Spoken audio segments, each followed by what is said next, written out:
आ गया हूं मैं, देखो वो आ गया। कैसे हैं आप बेटा? यूरोप की A4 अभी बन रही है भाई, बनी नहीं है। बनने के बाद मैं अपने पास क्यों रखूंगा? मुझे मजा थोड़ी आएगा, है ना? बन रही है, जो बन गई थी वो मैंने डाल दी, बाकी चीजें बनते ही दे देंगे। आप ऐसे मतलब परेशान मत हुआ करिए ना। अभी थोड़ी चीजें और बच रही हैं, वो भी आ जाएंगी, लोड मत कीजिए एकदम।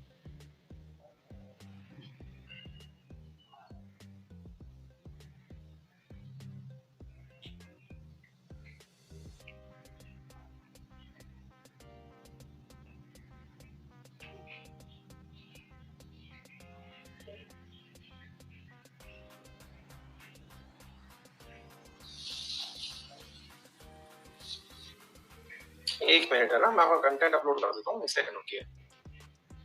बाहुबली बाहुबली एक सेकंड बेटा। हाँ जी, एसएससी जियो वर्ल्ड ज्योग्राफी, एसएससी जियो वर्ल्ड ज्योग्राफी।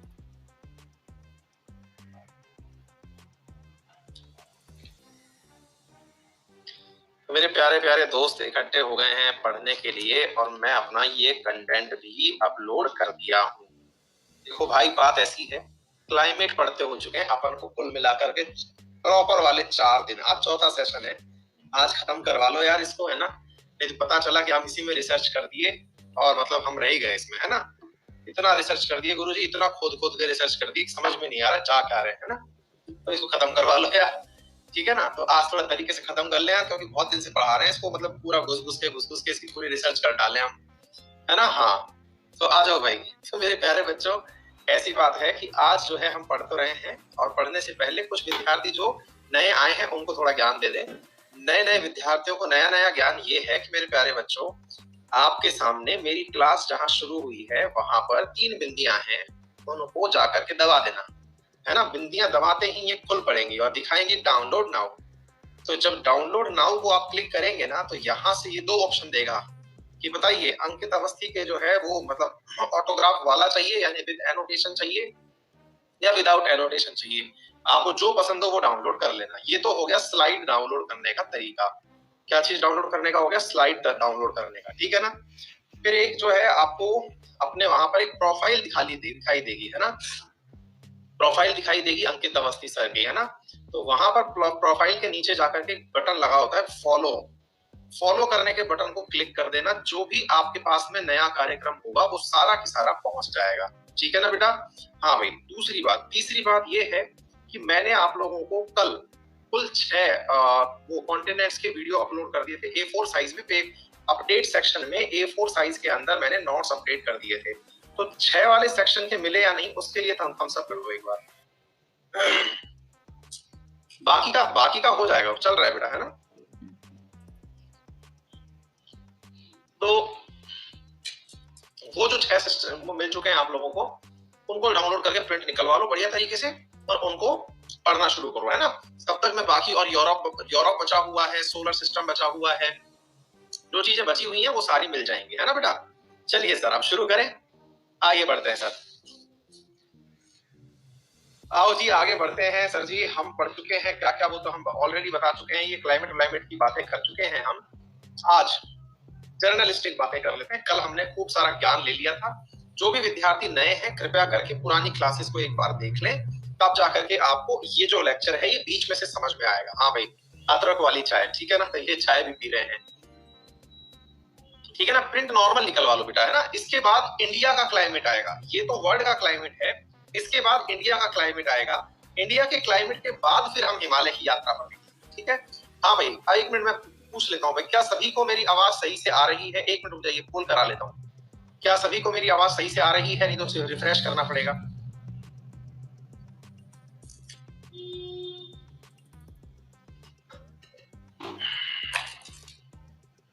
ठीक है ना? फिर भी 8% बच्चों को दिक्कत हो रही है। एक बार के लिए रिफ्रेश कर देता हूँ, फिर शुरू करते हैं सर जी। चलिए सर, शुरू करें।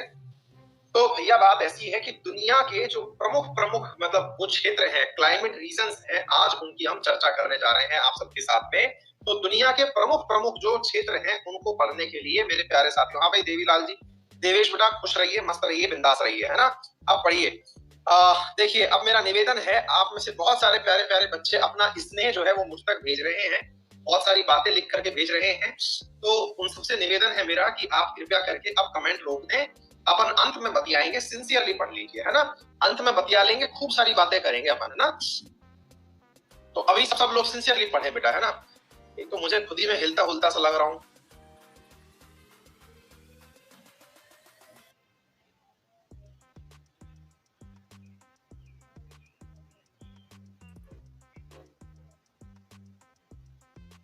Very good very good.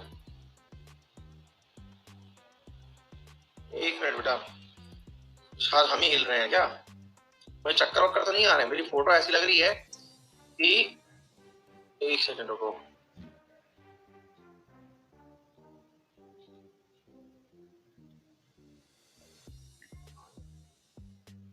Internet all दुरुस्त है, चलिए सब शुरू करते हैं। भैया देखिए बात ऐसी है, अब हम आपके सामने दुनिया के प्रमुख क्लाइमेटिक क्षेत्रों का वर्णन कर रहे हैं, कृपया करके सभी लोग ध्यान से सुने, कोई भी बीच में किसी तरह की बात ना करे, कुछ ना कुछ अवश्य सीख के जाएंगे, ये प्रॉमिस है।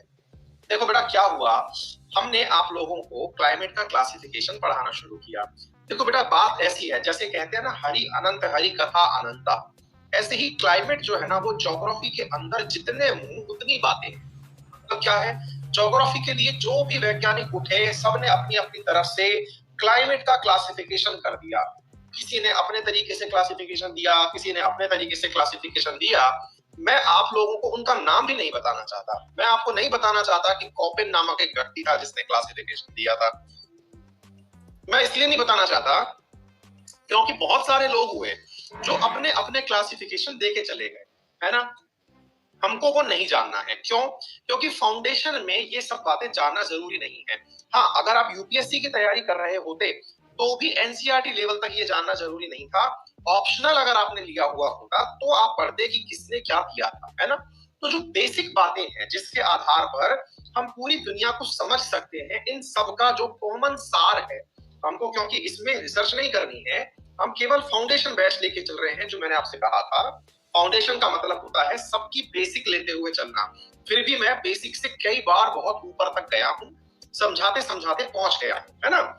उन सब में से जो कॉमन फीचर निकल करके आए उनमें से पहला फीचर आज हम आपसे डिस्कस कर रहे हैं, और वो है इक्वेटोरियल क्लाइमेट रीजन। मैं सब समझा चुका हूं, जो विद्यार्थी नए आए हैं कृपया करके मेरे पुराने इंडियन ज्योग्राफी के जो लेक्चर हैं उन्हें देख करके खत्म कर लें, उनको आप देख लेंगे तो आज वाला ये सेशन प्रॉपर तरीके से समझ में आ जाएगा। अगर आप डायरेक्ट लॉन्च हुए हैं तो डायरेक्ट लॉन्च होते समय बस पेशेंस से बैठे रहे, आपको जो आज का सेशन है ये एक बार फिर देखना पड़ेगा जब आप इंडिया के कल और परसों वाले सेशन मेरे देख लेंगे, है ना। मतलब उससे पहले के 3-4 जो सेशन है उन्हें आप तसल्ली से देख लीजिए, तब ये आपको और अच्छे से समझ में आ जाएगा, परेशान मत होइएगा, ये निवेदन है।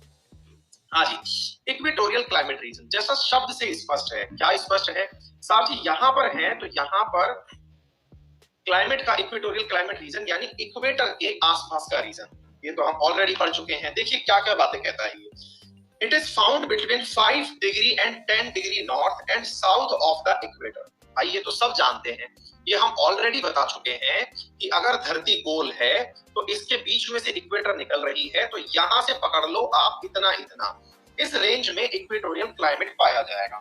इसमें से जो बातें हमको नहीं आएंगी उनको हम डिस्कस कर लेंगे, क्योंकि अब मैं आपको ये कॉन्फिडेंस दिलाने की कोशिश करूंगा कि अधिकांश बातें मैं कर चुका हूं।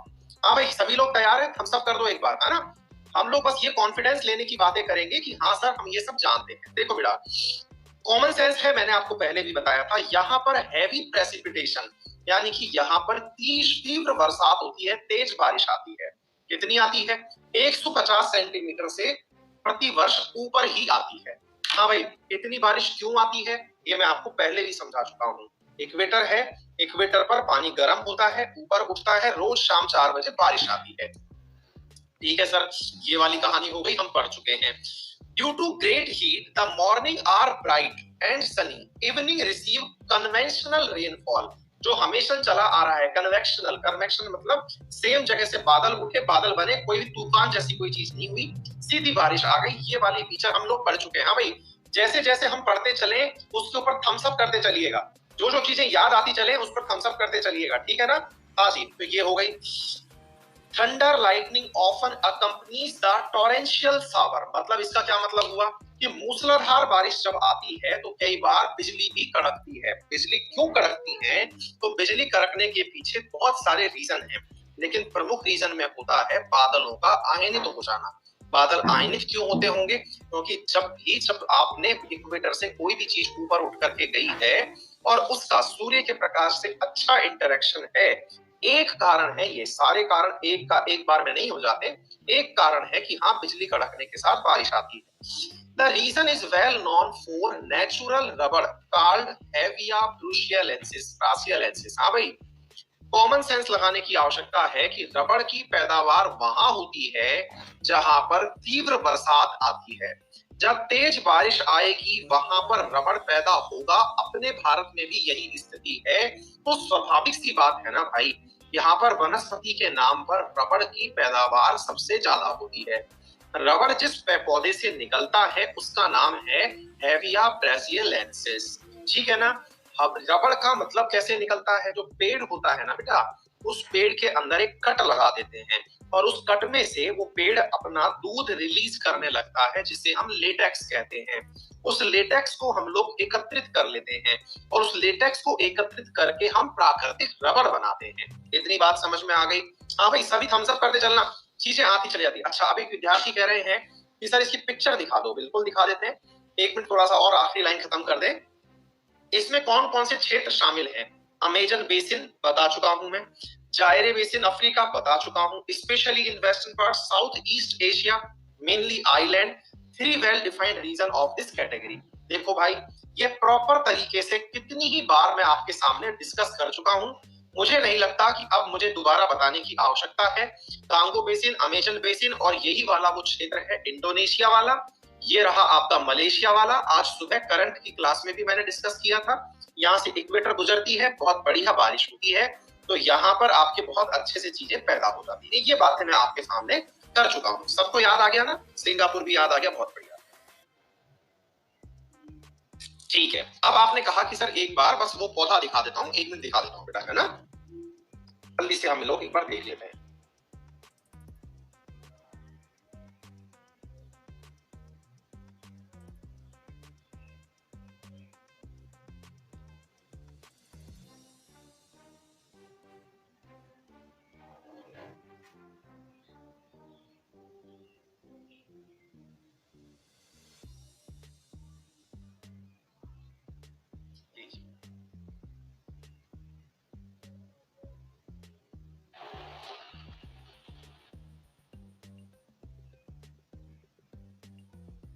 देखिए सर,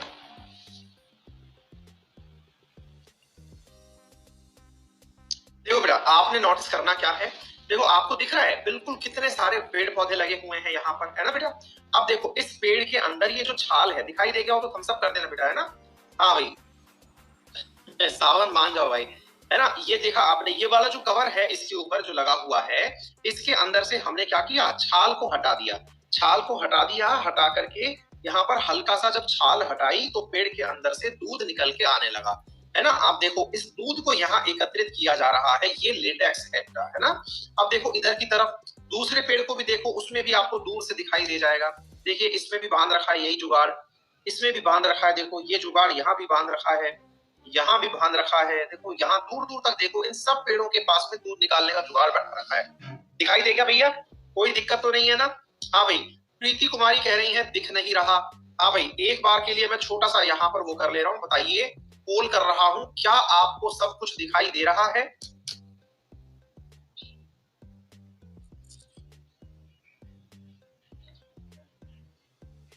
तो प्रीति बेटा, आप अपना नेट रिचार्ज कराओ, यहाँ सब सही है। देखो 93% बच्चों को सब सही दिखाई दे रहा है ना? ये जो 7% है ना, आप भी उनमें से एक हो। इनमें से 7% में से 4% तो वो हैं जो जल्दबाजी में नो करके आ जाते हैं, है ना बेटा? तो कुल 2-3% हो आप लोग। आपको बेटा नेट रिचार्ज करा लेना चाहिए, अच्छा नेट ले लो और बाहर जाके बैठ जाओ, है ना बेटा? चलिए, बहुत अच्छी बात है। हो गया इतनी बात? चलिए सर आगे बढ़ते हैं, चलते हैं बहुत अच्छे से आगे बढ़ते हैं बेटा। नेक्स्ट टाइप है सवाना टाइप। तो भाई एक बात बता दो सब लोग थम्स अप करके, हमको इक्वेटोरियल क्लाइमेट में तो कोई दिक्कत नहीं है ना, सारी बातें हमेशा के लिए क्लियर हो गई, कोई दिक्कत नहीं है ना, समझ में आ गया? बहुत बढ़िया, है ना, अच्छी बात है। आगे चलते हैं सर, नेक्स्ट क्वेश्चन की तरफ है। अब है सवाना और सूडान टाइप। अब हम एक जर्नलिस्टिक बात कर रहे हैं, आप समझ रहे हैं? ठीक है, अब ध्यान से देखो बेटा, अब है सवाना और सूडान टाइप। बिल्कुल टेंशन मत करना, इसके बावजूद जब मैं ये सारा खत्म कर दूंगा ना, एक बार मैं फिर आपसे पूछूंगा कि आपको कोई दिक्कत हो तो भी बता देना आप, है ना? बिल्कुल, हाँ बिल्कुल विशाल भाई, समुद्र में भी बारिश होती है ना? चलिए चलते हैं, आगे बढ़ते हैं, सवाना और सूडान की बात करते हैं। देखिए क्या कहा गया है, हमको वैसे तो मालूम है ही, आपने आंख बंद करके ही पूरा की पूरा मैप जो है वो अपनी नजरों के सामने से निकाला हुआ है। सवाना और सूडान आपकी नजरों के सामने से गुजर रहे हैं, फिर भी एक बार पढ़ लेते हैं। क्या है बेटा, ये जो है ना बेटा, ये क्या लिखा हुआ है, 100 नहीं है, ये डिग्रियां हैं, ये टाइपिंग मिस्टेक है बेटा, है ना? 10 degree 20 degree. It is a transitional type of climate. ठीक है सर, ट्रांजिशन का मतलब क्या होता है? मतलब आपका एक क्लाइमेट और दूसरे क्लाइमेट, उनके बीच का सा क्लाइमेट है। किन किन के बीच पाया जाता है? Equatorial forest and the trade wind hot desert. बिल्कुल ठीक बात है, ट्रेड विंड हॉट डेजर्ट का मतलब क्या हुआ? याद कर लो, मैप दिमाग में ले आओ, पूरी तरह से दिमाग में मैप ले आओ, आपके दिमाग में आ जाना चाहिए सूडान टाइप क्लाइमेट के पड़ोस में ही था आपका सहारा डेजर्ट, है कि नहीं? सहारा डेजर्ट पड़ोस में है और पीछे की तरफ ये ऑलरेडी छोड़ करके आए हैं इक्वेटोरियल फॉरेस्ट को, तो इन दोनों का मिक्सचर यहाँ मिलता है ना? तो इन दोनों का मिक्सचर मिलता है और मैं चाहूंगा कि आपको ना मैं इसका एक बार इमेज और दिखा दूं सूडान टाइप क्लाइमेट का, और उसमें क्या है, स्पेशली सवाना फॉरेस्ट दिखाऊं मैं आपको। उससे क्या है, आप लोगों को ना कुछ थोड़ी सी वो दिखेगी, मतलब पॉजिटिविटी आएगी। क्योंकि एक बार क्या होता है, हम सोच तो रहे होते हैं लेकिन कभी भी वो नहीं बना पाते दिमाग में ना, इमेज नहीं बना पाते। अभी आपके दिमाग में प्रॉपर तरीके से इमेज बन जाएगी बेटा। ये कैसा होता होगा मैं आपको वो दिखाता हूं, है ना?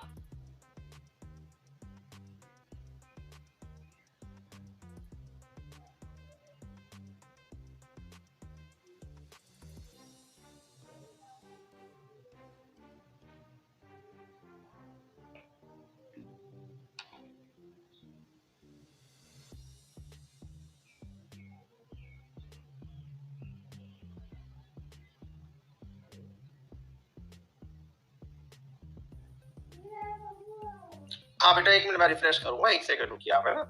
थोड़ा सा मैं जो बोल रहा हूँ उस बात को आप समझ पाए, इसके लिए एक बार एक फोटो और हम देखते हैं। देखो बेटा,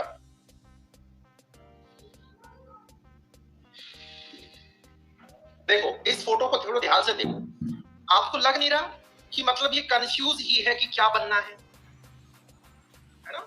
इसको ध्यान से देखने के बाद कोशिश करो, आपको समझ में आएगा, है ना? इसको देखने से क्या लगेगा आपको कि देखो हरा भरा भी है ना? और ये मतलब खुद से कंफ्यूज है कि मैं क्या बन रहा हूं, कैसे? देखो कहीं कहीं खूब घने पौधे भी लगे हुए हैं, है ना? और कहीं कहीं ऐसा लग रहा है कि मामला एकदम साफ है। मतलब ऐसा लग रहा है, अगर आपने कभी अपने नॉर्थ इंडिया में देखा हो तो जब बारिश होके चुकती है ना, अपने जब बारिश होके जाती है तो जमीन में बहुत सारे पौधे, इस तरह की घास उग जाती है अपने ताजा ताजा बारिश में, है ना? तो इस तरह से मेरे प्यारे साथियों, इस घास को खाने के लिए जानवर निकल आते हैं। तो जानवर निकल करके इस घास को खूब दूर तक खाते हैं। तो कहते हैं कि जानवरों के लिए ये नेचुरल जू है। सवाना टाइप जो है उसको क्या कहते हैं? नेचुरल जू। हम सब करो, मेरी बात समझ में आ रही हो तो? प्राकृतिक जू यानी कि अभयारण्य है यहाँ पर इन जानवरों के लिए। मतलब समझो आप एक तरीके से बारिश के बाद का दृश्य है। अब बारिश के बिना वाला दृश्य भी मैं आपको एक बार दिखा देता हूँ, है ना? बारिश के बाद वाला दृश्य भी एक बार देख लीजिए, वो कैसा दिखाई देता है। और ये तो मतलब आपको और कुछ नहीं आना है तो मतलब आप कभी किसी भी अपने नॉर्थ इंडिया में कहीं भी चले जाइए, वहां पर यही सब दिखाई देगा। हम तो राजस्थानी हैं, हम लोगों को तो कोई क्या ही बताएगा, हमको तो रोज दिखती है इस दृश्य। पर आप लोग जो है ना, मतलब आप लोग इधर उधर नॉर्थ इंडिया में उन क्षेत्रों से हैं जब बारिश ठीक ठाक होती होगी, वहां पर आपको ये दृश्य देखना हो तो आपको दिखाते हैं। ये देखिए सर,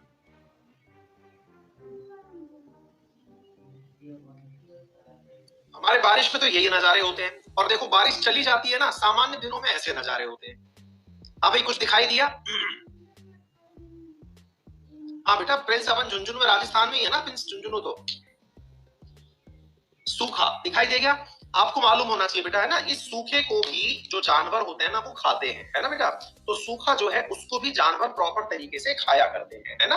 तो इसका मतलब क्या हो गया कि ये जो प्रॉपर तरीके का नजारा दिखाई दे रहा है, देखो यहाँ पर घास उग रही है, ये घास सूख गई है, ये जानवरों के लिए प्रॉपर तरीके का आहार है, आप इसे देख सकते हैं, है ना।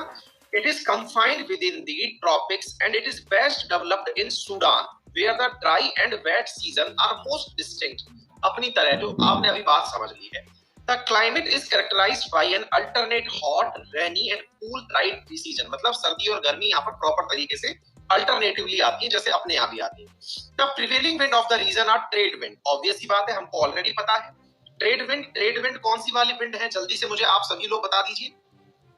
ट्रेड विंड कौन सी वाली होती है बेटा, बताइए। जो इक्वेटर की तरफ जा रही होती है या इक्वेटर से दूर जा रही होती है? ट्रेड विंड कौन सी होती है बताइए, जो इक्वेटर की तरफ जा रही होती है या इक्वेटर से दूर जा रही होती है?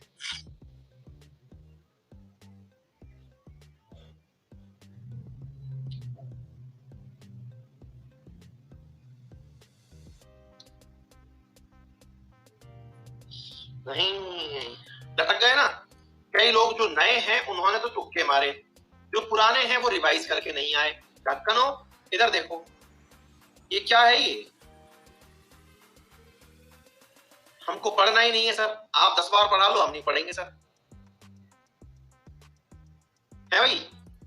ये इक्वेटर से दूर जा रही है,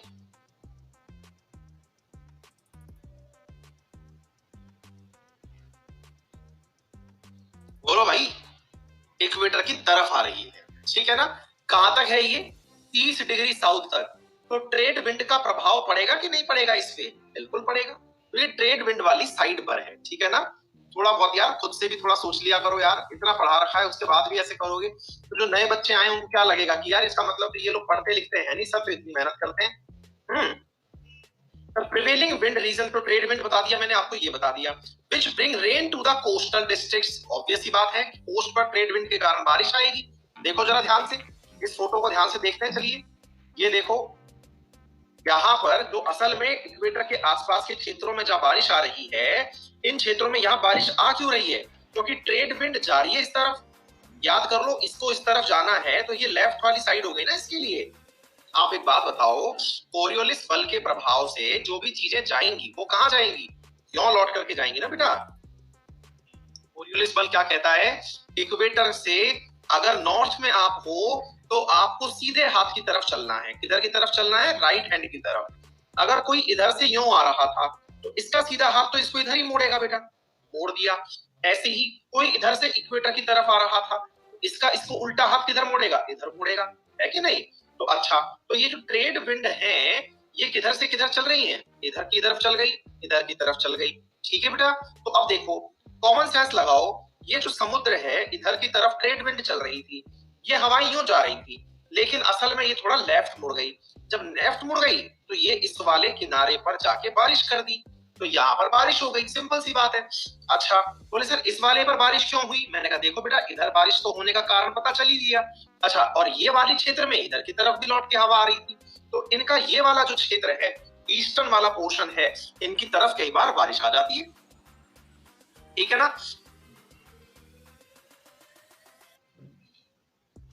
चलिए नेक्स्ट क्वेश्चन की तरफ बढ़ते हैं सर। नेक्स्ट क्या है sir? Savanna is a grassland tropical region, they are known as natural zoo of world, मैंने ये बता दिया। Llanos Campos in South Africa, हाँ भाई ये याद रख लेना, ये बहुत इंपॉर्टेंट है, जो आप लोगों से पूछा जाएगा। क्या पूछा जाता है? ध्यान से देखिएगा, है ना। ट्रेड विंड क्यों कहते हैं बेटा? कॉमन सेंस की बात है, जो यूरोपियंस आया करते थे ना बेटा, वो यूरोपियंस आते समय इन्हीं ट्रेड विंड के कारण से उनके पानी के जहाज चला करते थे बेटा।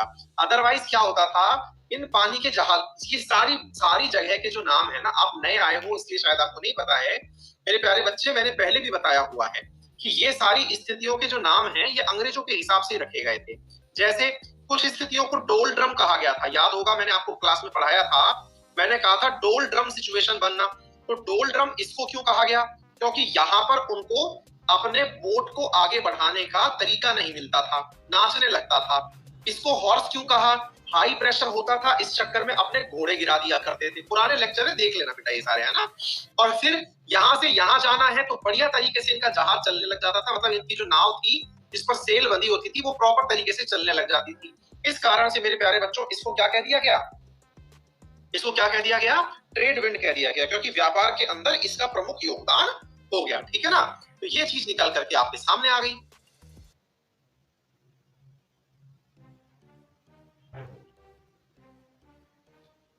भाई मैं अपने आप को खुद ही रुका हुआ देख रहा हूं कि रियल में आप भी देख रहे हो हैंग होता हुआ।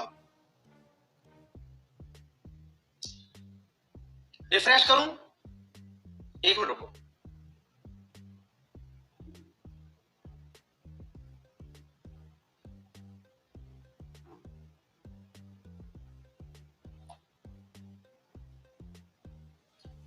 हेलो सर, नमस्कार। हाँ सर, एक बार प्लीज देखिए ना, फिर से आज बहुत ज्यादा हैंग हो रहा है। नेट प्रॉपर आ रहा है सर। हाँ सर, हाँ सर, बिल्कुल पिंग सही चल रहा है सर। लर्नर्स को भी बीच बीच में सर मैं खुद को ही हिलता हुआ देख रहा हूँ, मतलब मैं खुद ही बिल्कुल ऐसे जैसे भूत हिलते हैं ना, वैसा हो रखा है, मतलब वाइपर की तरह हिल रहा हूँ, मतलब वो नहीं आ रहा है, क्या कहते हैं उसको, जो रिदम है वैसा नहीं आ रहा है सर। स्क्रीन रिकॉर्डिंग कैसे बनाते हैं सर?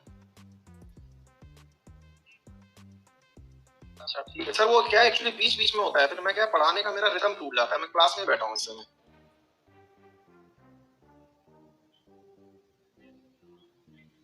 सर वो करना पड़ता है, लेकिन उस समय मैं रिफ्रेश में लगा रहा होता हूँ, मोबाइल चालू करता हूँ, इतनी देर में फिर चालू हो जाता है वो, रिफ्रेश करने के बाद चालू हो जाता है सर। हाँ हाँ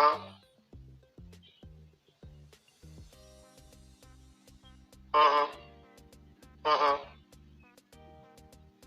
हाँ हाँ हाँ हाँ सर वो बार बार रिफ्रेश कर रहा हूँ, मतलब वो क्या रिदम टूटता है ना, तो बच्चों को मजा नहीं आता है सर। हाँ हाँ हाँ हाँ 15-20 मिनट बाद, मतलब ऐसा हो जैसे थक गया हूँ ना, एप्लीकेशन चल रही है भाई आज तो मैं बहुत। हाँ हाँ हाँ अच्छा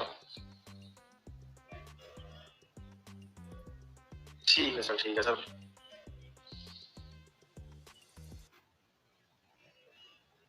ठीक है सर, ठीक है सर, ठीक है सर, है ना, देख लेना प्लीज आप एक बार इसको, है ना सर, मतलब इशू हो रहा है सर, मतलब मजा नहीं आ रहा है बिल्कुल भी, जितनी देर में इंजन गर्म होता है ना इतनी देर में सर हैंग हो जाती है गाड़ी, है ना। ठीक है, हाँ बेटा, तो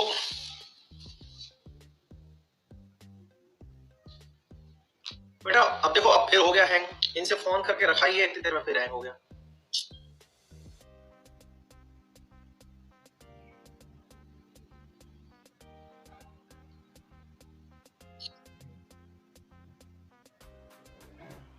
बेटा आप लोगों को सही दिख रहा है, मेरा पेन ही नहीं चल रहा, मेरा पेन हैंग हो जा रहा है।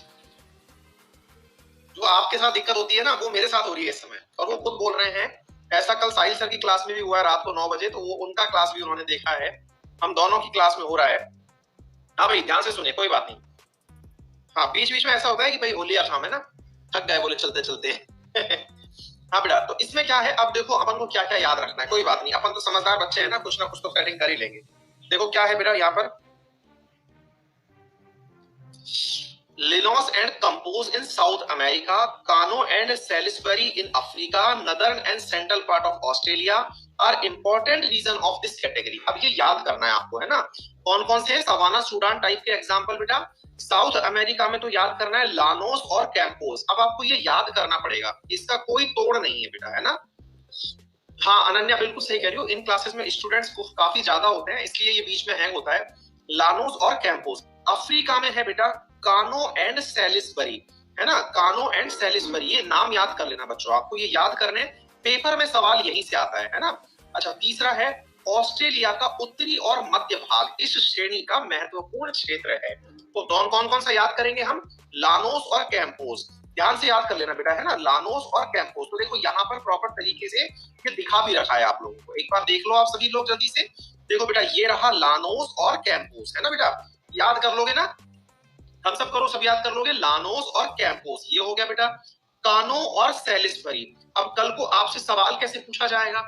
सैलिसबरी प्रकार के ग्रासलैंड निम्न में से किसके उदाहरण हैं? Which of the following type belongs to Salisbury? अब सैलिसबरी क्वेश्चन में तो दे दिया, अब ऑप्शन में उसने क्या दे दिया पता है?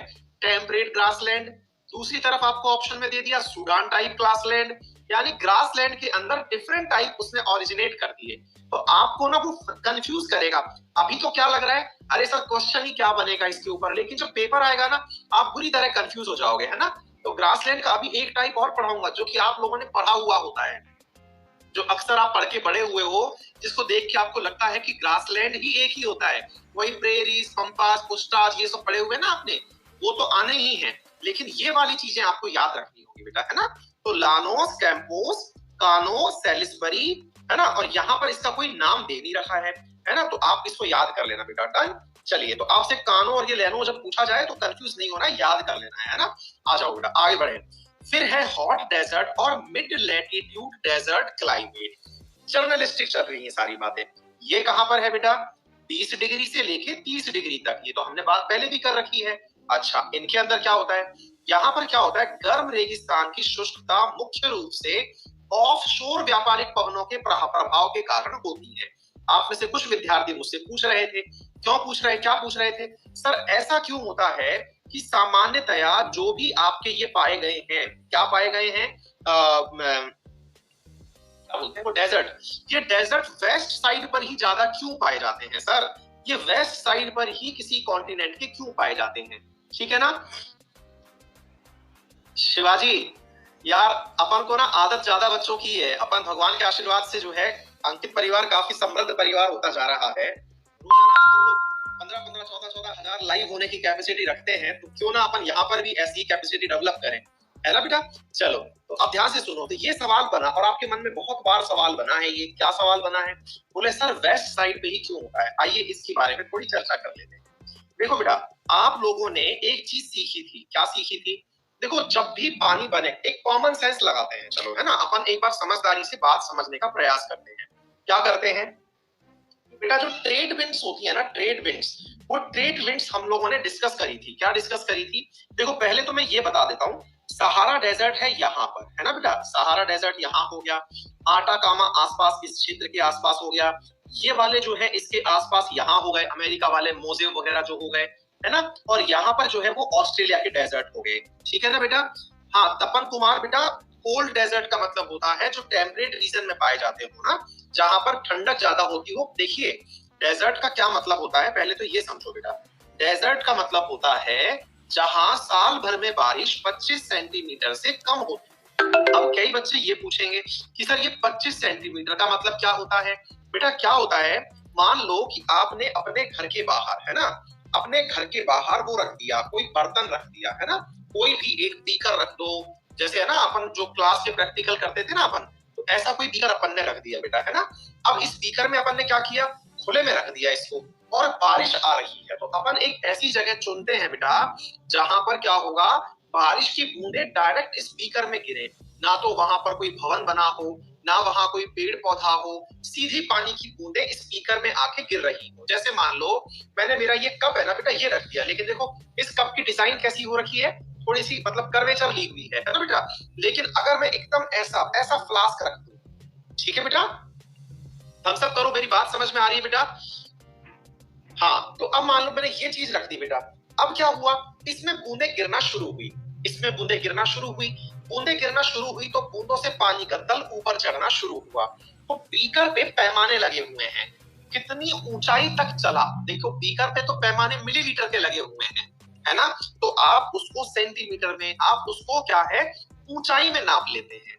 ये असल में ऊंचाई, चाहे आप बीकर में नाप लो, चाहे आप टेस्ट ट्यूब में नाप लो, किसी में भी नाप सकते हो। फिर आप कहेंगे नहीं नहीं सर, बीकर में तो ऊंचाई ज्यादा चढ़ेगी, टेस्ट ट्यूब में कम चढ़ेगी, ऐसा कतई नहीं। क्यों? उस क्षेत्र में, एकांक क्षेत्रफल में जब ज्यादा बड़ा क्षेत्र ले लोगे तो ज्यादा बूंदे गिरेंगी, ज्यादा बूंदे गिरेंगी तो पानी का तल भी तो चौड़ा है, रिलेटिवली वो उतना ही ग्रो करेगा। इसको नापा जाता है बेटा, ठीक है ना। तो आप लोग इस प्रकार से इस चीज को समझ लेंगे। तो हम सब करिए, बात समझ में आई हो तो आप लोगों को है ना, उससे नापते हैं बेटा बारिश को। तो ये साल भर का पानी नापते हैं। ये काम जो होता है ये मौसम विभाग का होता है, उनके अपने तरीके हैं और वो अपने तरीके से नापते हैं। पर मैंने आपकी जिज्ञासा शांत करने के लिए, एक दो विद्यार्थी हैं जो बीच बीच में पूछ रहे थे बार बार, सर कैसे नापते हैं कैसे नापते हैं, मैंने कहा बीच में समझा देंगे, है ना बेटा।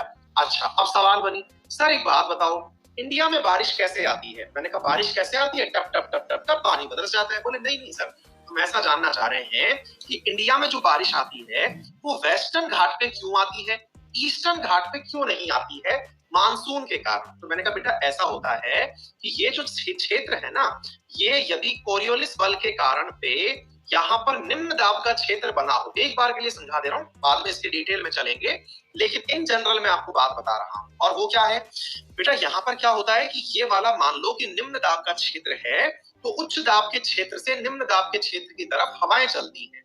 कोरियोलिस बल के प्रभाव के कारण, वो प्रभाव के कारण जो हवाएं होती हैं वो हमेशा अपने सीधे हाथ की तरफ मुड़ती हैं। तो ये हवा यूं चल रही थी, मुड़ यूं गई, है ना। तो देखो अपन इंडिया में बैठे हुए हैं, अपन को क्या लगेगा, अपन को तो मैप हमेशा ऐसे ही पढ़ाया गया है, नॉर्थ साउथ ईस्ट वेस्ट पढ़ाया गया है ना बेटा। अच्छा, अपन को क्या लगेगा, हवाएं यूं घूम के आ रही हैं, मतलब इस जगह आदमी जो बैठा हुआ है उसको लगेगा हवाएं साउथ से आ रही हैं, नंबर एक वेस्ट से आ रही है, इसलिए हम इस मानसून को क्या कह देते हैं बेटा, साउथ वेस्ट मानसून कह देते हैं। क्या कह देते हैं बेटा इसको अपन, साउथ वेस्ट मानसून कह देते हैं, है ना। ये सिंपल सी बात हो गई। अब सवाल बना, फिर सर हमारे ईस्ट वाले कोस्ट पर बारिश क्यों नहीं आई, मतलब क्या हुआ, मतलब ये सवाल बना। बोले सर एक बात बताओ, बोले हाँ बोलो भाई। बोले सर इस जगह बारिश क्यों नहीं आई। मैंने कहा भाई देखो ना, कॉमन सेंस कहता है कि जब बादल बने तो ये फिरकी खा गए, फिरकी खा गए, तो फिरकी खा गए तो इस क्षेत्र को छोड़ते हुए चले गए और सीधे अपने आगे चले गए मेघालय वाले क्षेत्र में, यहां बरस गए। क्या आपको मेरी बात समझ में आ रही है? हम सब करो अगर बात क्लियर हो रही हो तो। और मेघालय में मौसिन राम में पहाड़ों के बीच में फंस करके खूब तेज बारिश कर दी।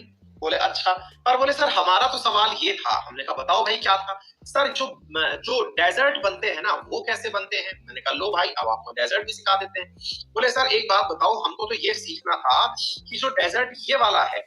हमने कहा ठीक है, ये कैसे बना होगा। हमने कहा अभी बताते हैं। देखो मान लो बेटा कि आपका मान क्या लो, रियलिटी है कि ये वाला इक्वेटर यहां से गुजर रहा है। याद है अपन को कहां से गुजारा बेटा अपन ने, ये अपन ने गुजारा है गल्फ ऑफ गुएना से, है ना। ये देखो ये गुजार दिया अपन ने इक्वेटर, ठीक है। बोले अच्छी बात है सर। अच्छा, ट्रॉपिक ऑफ कैंसर कहां से गुजर रही है, ये रही भैया ट्रॉपिक ऑफ कैंसर, है ना भाई। अच्छा, और हमने कहां तक मान रखा है, 30 डिग्री तक का क्षेत्र हमने अपना मान रखा है। क्यों मान रखा है, बोले यहां तक तो बारिश गिरेगी गिरेगी, मतलब यहां पर तो हवा डिसेंड करेगी करेगी, ठीक है सर। अब मैंने आपसे कहा था कि देखो ये क्षेत्र जो है वो लो प्रेशर का क्षेत्र है ना बेटा। अच्छा हाँ बेटा, सहारा डेजर्ट सबसे बड़ा क्षेत्रफल के हिसाब से हिमांशु, है ना बेटा। अच्छा, और ये वाला हाई प्रेशर क्षेत्र है, हाई प्रेशर से लो प्रेशर की तरफ हवाएं चलेंगी, ठीक है बेटा। अब ध्यान से सुनिएगा, हाई प्रेशर से लो प्रेशर की तरफ हवाएं चलेंगी, कैसे, सनन सनन सनन सनन, ये लो भाई हवाएं चलना शुरू हो गई। अच्छा, आपको ये तो बात पहले से मालूम थी। बोले सर मालूम थी सनन सनन हवाएं चल रही हैं, पर सर एक बात बताओ। बोले हाँ। बोले ये हवाएं सीधी चलेंगी क्या सर। मैंने कहा ना भाई सीधी तो नहीं चलेंगी, तो कैसी चलेंगी। मैंने कहा कोरियोलिस बल है। तो बोले वो क्या करेगा। बोले सर वो इसको राइट घुमाएगा। मैंने कहा अच्छा राइट घुमाएगा, मतलब इधर से इधर की तरफ अगर आप चल रहे हो तो ये इसको अपने राइट में घुमाएगा। हाँ भाई, ये इसको अपने राइट में घुमाएगा, मतलब इधर देखो, इधर देखो।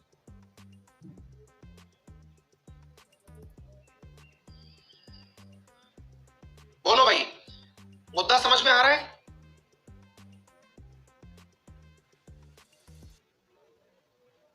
बोले ठीक है सर, राइट में घुमा दिया सर। अब मैंने कहा भाई एक बात कॉमन सेंस की है। क्या कॉमन सेंस की बात है। बोले अगर मान लो पानी समुद्र से मिलता है बारिश करने के लिए, तो बारिश जब समुद्र से मिलता है पानी बारिश करने के लिए, तो फिर क्यों ऐसा हुआ कि यहां पर बारिश नहीं हुई। तो आप कहेंगे कि सर आप जो है आंख के अंधे, नाम नयन सुख नाम है आपका। हमने कहा क्यों भाई। बोले एक बात बताओ, यहाँ पानी का कोई क्षेत्र दिखाई दे रहा है क्या आपको। जहां से ये पानी लेके आए आपको कोई भी पानी का क्षेत्र दिखाई दिया क्या। आपको दिखाई दिया हो तो आप बता दो। ऐसे ही मुझे ये बता दो, यहां कोई पानी का क्षेत्र दिखाई दिया क्या।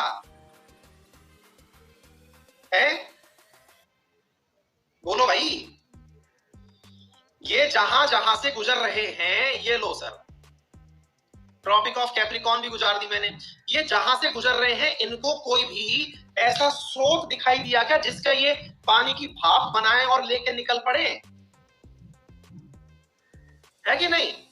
ऐसी स्थिति में जब इनको कोई स्रोत दिखाई नहीं दिया तो भाई साहब इस स्रोत के अभाव में यहां हवाएं तो चली, लेकिन इन हवाओं के प्रभाव से बारिश नहीं बनी।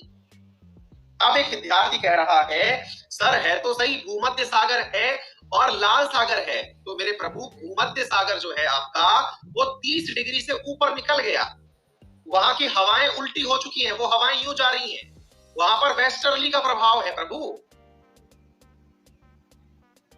वो 30 प्लस में चली गई, उनके ऊपर वेस्टर्ली चल रही है, सारा काम विंड का है। शिवानी समझ में आ गया? अरे यार कंसेप्ट समझ में आया तो बताओ यार, इतना अल्टीमेट चीज पढ़ाई है यार, अब समझ में आ गया? डेजर्ट का बनना समझ में आया? ये हवाएं खा जाती है इसको। अब आप पूछेंगे फिर वेस्ट में डेजर्ट क्यों बनता है? मैंने कहा यार गजब बात कर रहे हो, मैं लो इंडिया के केस में बात कर लेता हूं, आप मुझे इंडिया के केस में समझा देना, इंडिया के वेस्ट में डेजर्ट क्यों बना। लो ये इंडिया रहा, इंडिया के वेस्ट में डेजर्ट क्यों बना? मैंने कहा भाई एक बात बताओ, इंडिया को हवा चाहिए थी, हवा चाहिए थी, तो ये हवाएं यो बन बन के घूम रही थी, यो भाई जो थोड़ी बहुत हवा थी उसको और ले गए ये लोग, ये जो थोड़ी बहुत वो बनती नमी बनती वो और ले गए, तो बोले सर इधर क्यों नहीं बना? मैंने कहा प्रभु ये जो हवा चल रही है ना, ये बंगाल की खाड़ी से पानी लेती है और यहाँ बरसात कर देती है, तो आपके तमिलनाडु में लौटता हुआ मानसून इसी के कारण तो बारिश करता है प्रभु। अरे थम सब करो, कुछ समझ में आया हो तो। इंडिया पढ़ाएंगे प्रॉपर तरीके से, लेकिन मुद्दा समझ में आया आप लोगों को? अच्छी बात है। फिर आप पूछेंगे कि सर बाकी तो सारी बात सही है, लेकिन मेरा सवाल एक और बच गया। मैंने कहा बताओ भाई, फिर ये सोमालिया वाले क्षेत्र पर बारिश क्यों नहीं हुई? ये वाला हॉरर क्यों बना हुआ है? यहां तो बारिश होनी चाहिए थी ना सर। मैंने कहा बिल्कुल होनी चाहिए थी, यहां कुछ और गड़बड़ हो रखी है। क्या गड़बड़ हो रखी है सर? सर गड़बड़ ये हो रखी है कि साउथ वेस्ट मानसून जो है ना, जब हम आपको पढ़ाएंगे तो बताएंगे कि साउथ वेस्ट मानसून का जो केंद्र है ना वो मेडागास्कर है। भारतेंदु बहुत बढ़िया बेटा, जो साउथ वेस्ट मानसून है ना उसका केंद्र मेडागास्कर है, इन्हीं के पड़ोस में, तिब्बत से लेके मेडागास्कर के बीच में इंडिया का मानसून है ये। कहते हैं कि दुनिया के सबसे टिपिकल जो मानसून है उनको, उनमें इंडिया का मानसून है, जिसको समझाने में बड़े बड़े बुद्धिजीवी काम नहीं कर पाए। समझ गए? ऐसी स्थिति में इसका जो फैक्टर है वो अलग से हम समझाएंगे। तो फिलहाल के लिए ये बताइए मेरे प्यारे साथियों, मेडागास्कर ये रहा भाई, मेडागास्कर ये क्षेत्र है यहाँ पे, ठीक है ना, इसका प्रभाव है पूरा, वो बताएंगे क्या कहानी है। डन? चलिए तो इतना हुआ। अच्छा अब आपके सामने क्या था, तो ये हमने डेजर्ट के बारे में बता दिया। डेजर्ट कौन कौन से हैं इसके बारे में मैं प्रॉपर वीडियो बना के भी डाल चुका हूं, और डेजर्ट के नाम क्या है ये भी आपको देखने जाने चाहिए, ठीक है ना। चलिए सर नेक्स्ट क्वेश्चन देखते हैं। अब है warm temperate type western margin Mediterranean climate. भाई मेडिटेरेनियन क्लाइमेट की क्या खासियत है आप देखते हैं। शुष्क ग्रीष्म ऋतु, आप बोले सर इसमें कोई अंग्रेजी शब्द है क्या? गर्मियां तो सूखी ही होती हैं। मैंने कहा कंफ्यूजन है आपको, क्या कंफ्यूजन है? दोबारा सुनिए मैं क्या कह रहा हूं। शुष्क ग्रीष्म ऋतु, बोले क्या मतलब हुआ इसका? मैंने कहा भाई इसका क्या मीनिंग हुआ, गर्मियां तो सूखी ही होती हैं। ध्यान से सुनना मेरे प्यारे बच्चों, गर्मियां सूखी होती हैं, लेकिन हमारे यहाँ बारिश भी गर्मी के कारण ही आती है। अगर गर्मी प्रॉपर तरीके से ना पड़े तो भाई साहब बारिश भी ना आए। तो ग्रीष्म ऋतु शुष्क ही होती है हमारे यहाँ पे। बोले अच्छा, अरे भाई अभिषेक मिश्रा तुम जितनी देर से कमेंट कर रहे हो इतना पढ़ ही लेते यार, तुम गजब मूर्ख आदमी हो यार। तुम्हारे कोई 50 कमेंट आ चुके हैं, एक ही चीज के ऊपर कमेंट कर रहे हो, रुक रुक के चल रहा है, रुक रुक के चल रहा है, तो तुम्हारा कमेंट कैसे आ जा रहा है? पढ़ने आए हो कि पढ़ने के नाम पर नाम करने आए हो, घर वालों को दिखाने के देखो अंकित सर की क्लास चल रही है मैं पढ़ रहा हूँ, हर तुम्हारा 2 मिनट में तो कमेंट आ जा रहा है, फिर क्या घंटा रुक के चल रहा है यार तुम्हारा? गजब बात कर रहे हो यार, मूर्ख आदमी हो तुम एक नंबर के। बार बार कमेंट किए जा रहे हो, कमेंट किए जा रहे हो, फिर रुक क्या रहा है तुम्हारा है? क्लास को डिस्टर्ब और कर रहे हो। पैसा दे करके तुम मूर्ख हो क्या एक नंबर की? फ्री की क्लास होती तो समझ में भी आता। पैसा खर्च कर चुके हो घर वालों का पूरा, कमेंट पे कमेंट दिए जा रहे हो, कमेंट पे कमेंट दिए जा रहे हो। पढ़ी लो, इससे अच्छा तो जितना आ रहा है उतना पढ़ लो।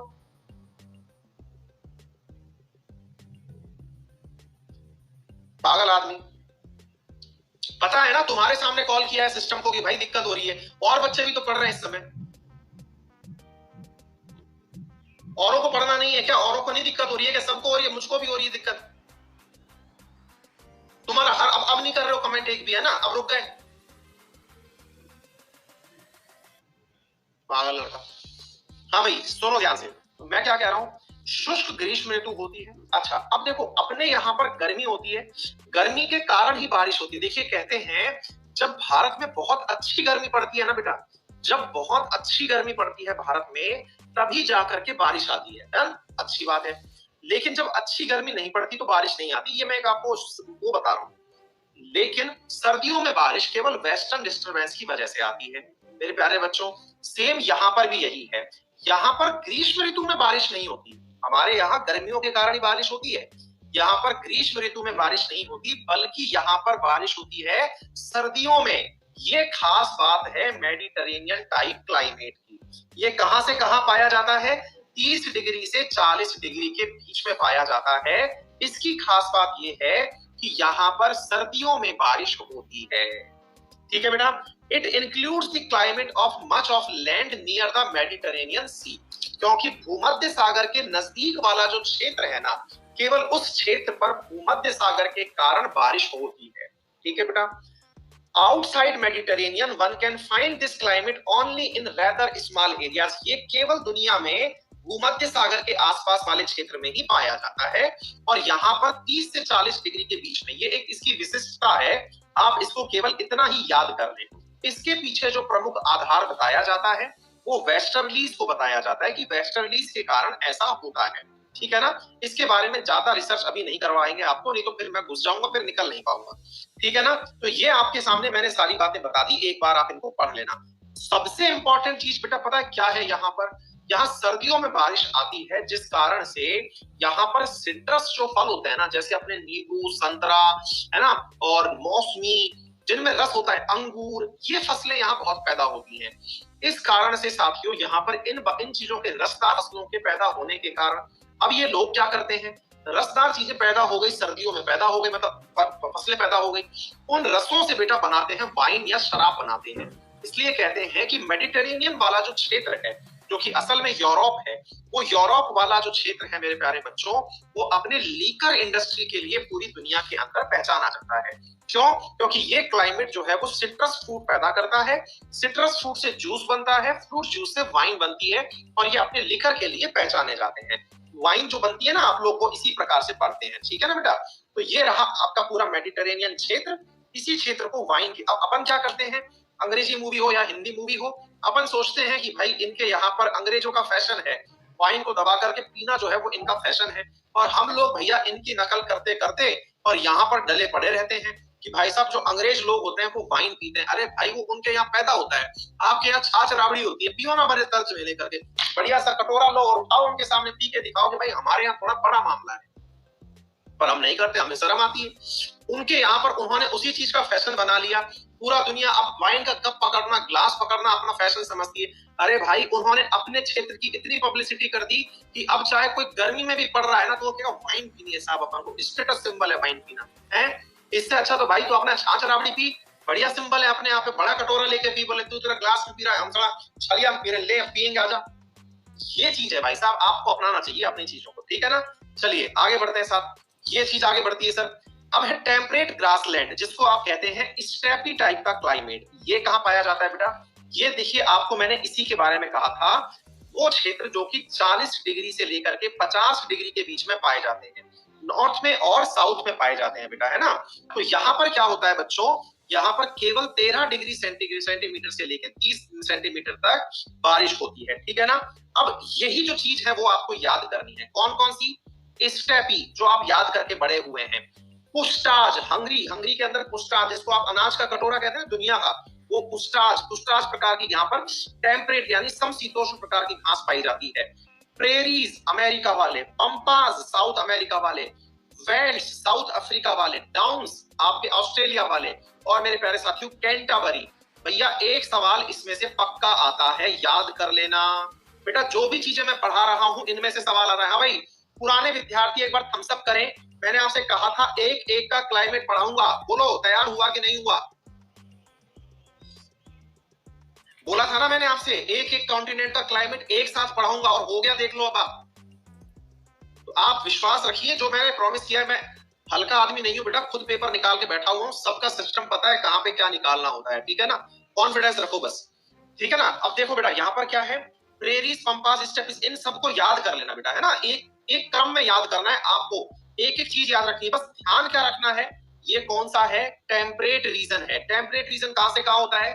40 डिग्री से 55। अब ये देख लो, पूरा की पूरा आपके सामने है, प्रेरीज, पंपास, है ना? और ये आपका वेल्स, और ये सारा की सारा मैंने आपको बता दिया, कैंटाबरी, पंपास, सब हो गया। अब एक बात बताइए, इधर देखिए ध्यान से, मैंने यहां पर आपको बताया था, अगर याद हो तो यहाँ देखो मैंने आपको क्या बताया था, लानोस, कैंपोस, कैंटेबरी, है ना? और ये सब मैंने कूनो, सेंटिन, ये आपको सालिसबरी सब बताए थे ना? इनसे कंफ्यूज मत हो जाना, क्योंकि पेपर में आपको उलझाएगा ऐसे ही। साउथ अमेरिका में पाया जाने वाला लानोस मैदान है। अब आप कहां उलट जाएंगे? ये लानोस मैदान कैसा वाला था? ये हमने पढ़ा था सवाना या सूडान टाइप का था, ठीक है ना? आप उलट कहां जाएंगे? टेम्परेट लिख करके कि अरे घास का मैदान है, एक ही जैसा तो पढ़ा है हमने, हम वहां उलट जाएंगे, ठीक है बेटा?